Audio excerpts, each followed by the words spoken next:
Alhamdulillahilladzi ahyana ba'dama amatana wa ilaihin nusur. Allahumma salli ala Muhammad wa ala ali Muhammad.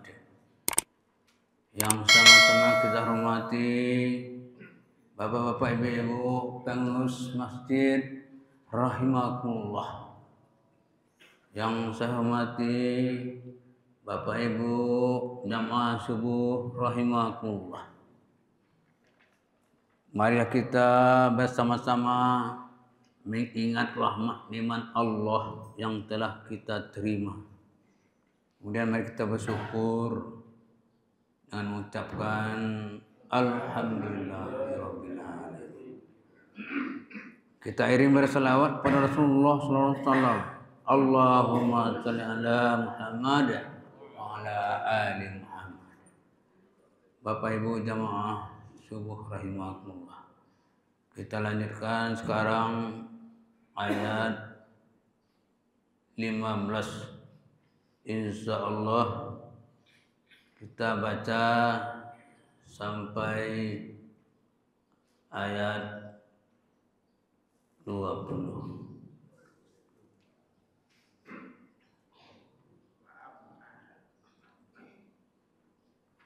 أعوذ بالله من الشيطان الرجيم. أعوذ بالله من الشيطان الرجيم. بسم الله الرحمن الرحيم. بسم الله الرحمن الرحيم. فأما الإنسان إذا ما ابتلاه ربه فأكرمه ونعمه. فأما الإنسان إذا ما ابتلاه ربه فأكرمه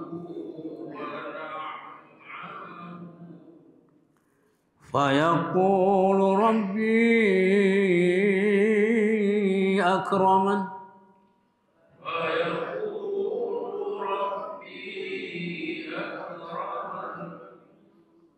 وأما إذا ما ابتلاه فقدر عليه رزقه.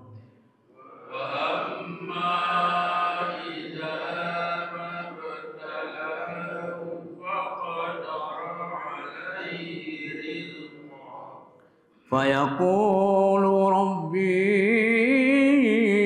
أهانن.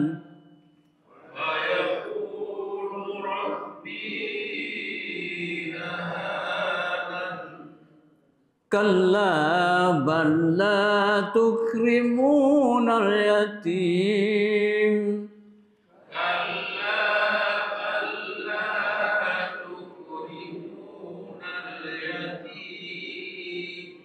ولا تحاضون على طعام المسكين.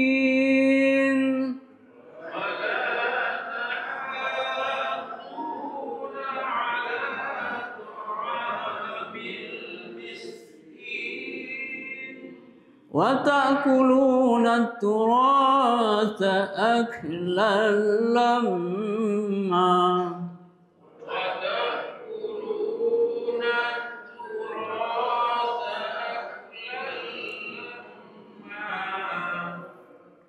وتحبون المال حبا جما.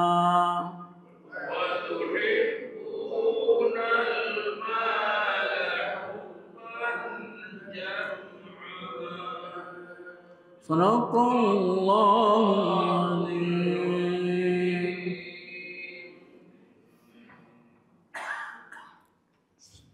Sangat jauh dipanjangan supaya banyak mendapat kebaikan.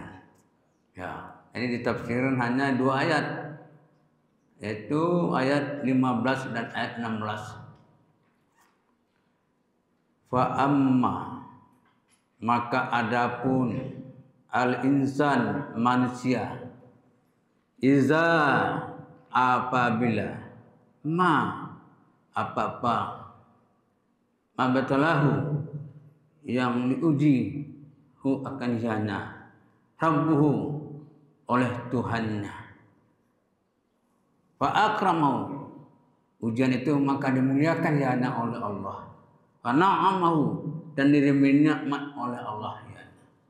Fa yaqulu, maka dia berkata, Rabbi, Tuhanku, akramani, telah memuliakan aku. Wa amma, dan adapun manusia itu iza mabatahu, apabila apa-apa yang diuji mereka hanya oleh Allah, faqadara alaihi, ujian itu maka disempitkan atasnya rezekinya, fayaqulu, maka berkata dia, Rabbi, Tuhanku telah menghina aku. Ayat ini menjelaskan tentang pandangan manusia terhadap ujian Allah, tentang pandangan manusia yang tidak beriman. Inilah pandangan. Ujian yang pertama diberikan Allah, bahwa dia itu kemuliaan, diberi jabatan, diberi kedudukan, diberi kehormatan. Dan diberi rezeki, nikmat, bermacam-macam nikmat. Lalu dia mengatakan, aku telah dimuliakan oleh Allah, aku telah dimuliakan oleh Tuhanku. Itu adalah perkataan orang yang tidak beriman, yang mengatakan itulah yang dimuliakan Allah Subhanahu wa Ta'ala. Padahal Allah Subhanahu wa Ta'ala telah mengatakan bahwa yang mulia di sisi Allah itu adalah orang yang paling, yaitunya memuliakan Allah, orang yang paling bertakwa di antara mereka. Ya ayyuhan nas, ya, wahai manusia, ya. Inna ja'alnakum min zakari wa unsa, ya manusia telah kami jadikan engkau laki-laki dan perempuan. Ya ayyuhan nas, inna khalaqnakum min zakari wa unsa, hai manusia, kami telah jadikan kamu laki-laki dan perempuan. Wa ja'alna syu'uban wa qabaila lita'arafu, dan kami jadikan kamu itu berbangsa-bangsa dan bersuku-suku. Inna akramakum, bahwa sesungguhnya yang mulia ya antara kamu itu adalah indallah, di sisi Tuhan itu Allah adalah atqakum, yang bertakwa di antara kamu. Innallaha la ya'lamu khair. Maksudnya Allah yaitunya mengetahui dan melihat. Jadi ayat ini menjelaskan bahwa yang mulia di sisi Allah itu adalah orang yang bertakwa. Ya. Bukan orang yang tidak bertakwa. Karena orang yang bertakwa itulah yang mulia di sisi Allah SWT. Ya. Hai manusia, kami ciptakan kamu laki-laki dan perempuan. Ingatlah, yang kami jadikan kamu bersuku-suku, berbangsa-bangsa dan bersuku-suku. Lita'arafu, untuk kalian senang mengenal. Ingat, inna akramakum indallahi atqakum. Sesungguhnya yang mulia dan takwa itu adalah sisi Allah adalah orang yang bertakwa. Inilah ukuran yang mulia. Bukan ukuran jabatan, bukan ukuran harta yang melimpah ruah. Tidak. Tapi yang mulia itu ya orang yang betul-betul bertakwa kepada Allah. Walaupun dia orang miskin, ya dia tetap memuliakan Allah Subhanahu wa Ta'ala. Tapi orang yang memandang itu dengan hawa nafsunya, yang tidak beriman kepada Allah, dia dimuliakan Allah karena dia telah beri jabatan, diberi harta yang banyak, ya sehingga orang sangat memuliakan. Kan memang kalau orang yang beramal ibadah, orang yang salih itu lebih ya dimuliakan oleh orang-orang yang berjabatan dan punya harta yang banyak. Kalau orang yang salih itu dia miskin, tanpa ya kemuliaan diberikan oleh yaitu manusia. Contoh sajalah Kalau awak baralik, cari baralik itu. Kalau orang itu datang, oh beda bertanggung. Oh, kalau kayu begitu bonda boto datang ke situ, oh bukan main.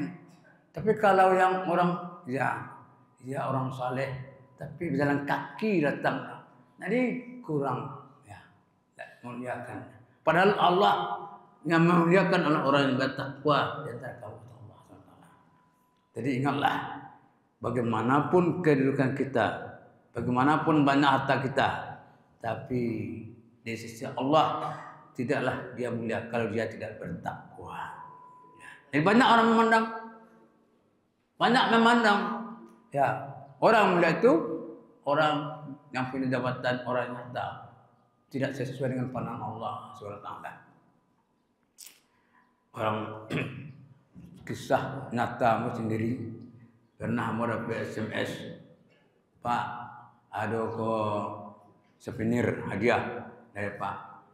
Datang mau ke situ, Jonda secara bulan, secara 80. Tiba di situ, tadi mau dapat telepon, hasil teleponnya, itunya bahasa mau dapat souvenir. Talambek Pak.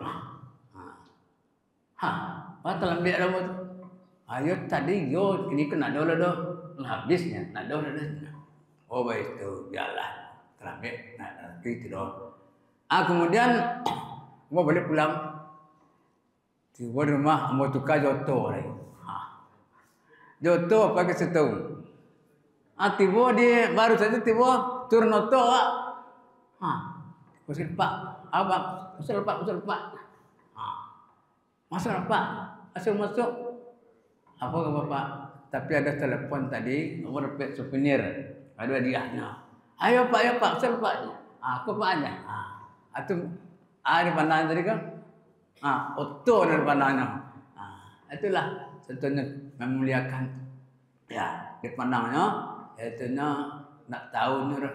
Ya, itu contohnya. Jadi kuncinya adalah yang dimuliakan Allah itu adalah orang yang bertakwa. Jadi kalau dapat, ya dimuliakan pula nanya orang-orang yang beramal ibadah, orang-orang yang soleh itu. Ya. Dan yang tidak dimuliakan itulah yang dimuliakan Allah SWT.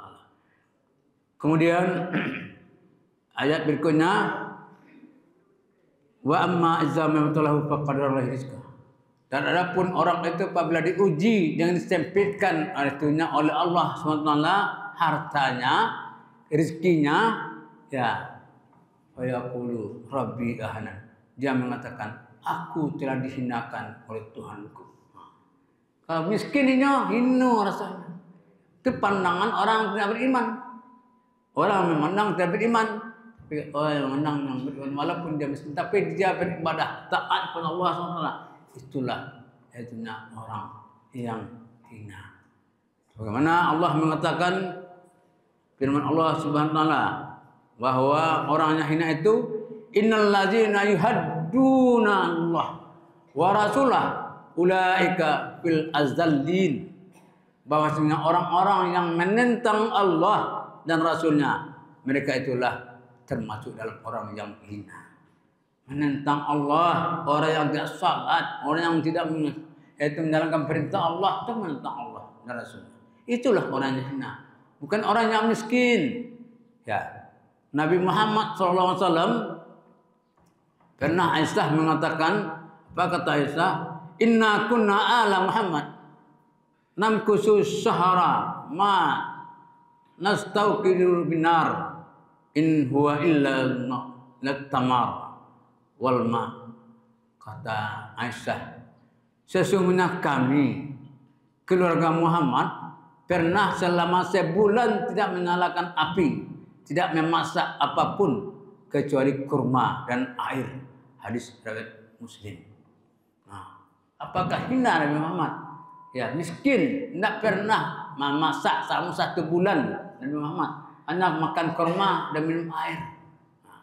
Jadi itu ukuran orang yang hina itu. Jadi orang kan orang miskin dianggap hina. Belum tentu lagi. Jadi kalau seseorang itu ya seperti Nabi kita pernah diuji, Nabi Ayub. Dia kaya raya, diuji oleh Allah SWT. Akhirnya dia matikan anaknya, ternaknya, dan sampai diberi penyakit. Orang yang tidak beriman mana itu hina. Karena itu adalah ujian dari Allah Subhanahu wa taala. Ya, itu Nabi Muhammad bermacam-macam ujian itu. Ya. Jadi orang diuji dengan nikmat yang banyak, ya, dia lupa akan Allah Subhanahu wa taala. Bapak Ibu jamaah subuh rahimahumullah. Maka dalam sebuah hadis Rasulullah mengatakan, ajaba li amril mu'min in amrahu kullahu lahul khair wa laisa dzalika li ahad illa lil mu'min in asabathu sarra sakara fa kana khairan lahu wa in asabathu darra sabara fa kana khairan lahu. Sesungguhnya mengagungkan urusan seorang mukmin, sesungguhnya semua urusan adalah baik baginya, dan hal itu tidak dapatkan kecuali pada diri orang mukmin. Apabila dia mendapatkan kesenangan, maka dia bersyukur.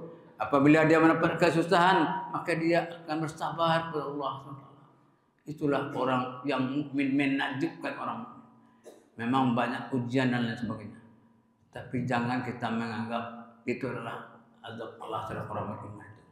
Kalau ada orang beriman, namanya ada yang sakit saja keluarga, itulah banyak mana dosa segala macam. Atau mah ada sampai malapetaka, sudah ikut sakit, ikut sakit lagi. Sudah ikut hilang, ikut melanggar segala macam. Itu adalah ujian. Ya, jangan kita menganggap, itulah banyak mana dosa mah, tubi-tubi saja siksaan Allah. Tidak, lamanya sakit, jangan. Itu ujian baginya, ya, ujian bagi dirinya, bagi orang-orang tersebut. Jadi kita jangan menganggap orang itu hina, sekali-kali jangan kita menganggap hina. Ujian Allah kepada mereka itu. Jadi begitu juga lah caranya, bahwa kita menghargai orang itu, memuliakan orang itu, jangan karena kedudukannya, jangan karena hartanya, muliakanlah dia karena ibadahnya, karena takwanya kepada Allah SWT. Begitu juga menantu, kalau menantu, ikut menantu kok nyoba piti banyak segala macam, itu. Tapi nanti orang ke orangnya taat, ya, saleh, lihat. Tapi banyak mana hina kok, nganggap remeh. Ya. Itu tidak orang beriman yang mana seperti itu. Kemana? Sisihkannya aku kok, menantu nan saleh kok, pokoknya diuji oleh Allah. Dia miskin dan lain sebagainya. Jadi kuncinya kehormatan kemuliaan Allah itu adalah takwa. Mari kita memandang seseorang dengan takwa tersebut, dengan alim asalihnya dan salihnya tersebut. Jangan kita memandang kepada jabatan dan harta mereka itu untuk memuliakannya. Nah, Allah memandang orang mulia itu adalah orang yang bertakwa kepada Allah Subhanahu wa taala. Karena ada ujian bagi mereka. Kita memandang dia contoh presiden kita yang bukan main dimuliakan segala macam. Apa kekayaan diberikan kepada mereka itu? Apa itu? Ya, akhirnya kehinaan diberikan oleh Allah Subhanahu wa taala. Maka oleh sebab itu mari kita sama-sama yaitu memandang yaitu orang tersebut dengan iman, memuliakan orang itu dengan takwa Allah. Mudah-mudahan keluarga kita semuanya orang yang bertakwa kepada Allah SWT. Amin amin ya rabbal alamin. Mohon maaf tak kekurangan kesalahan. Terima kasih atas perhatian. Wassalamualaikum warahmatullahi wabarakatuh.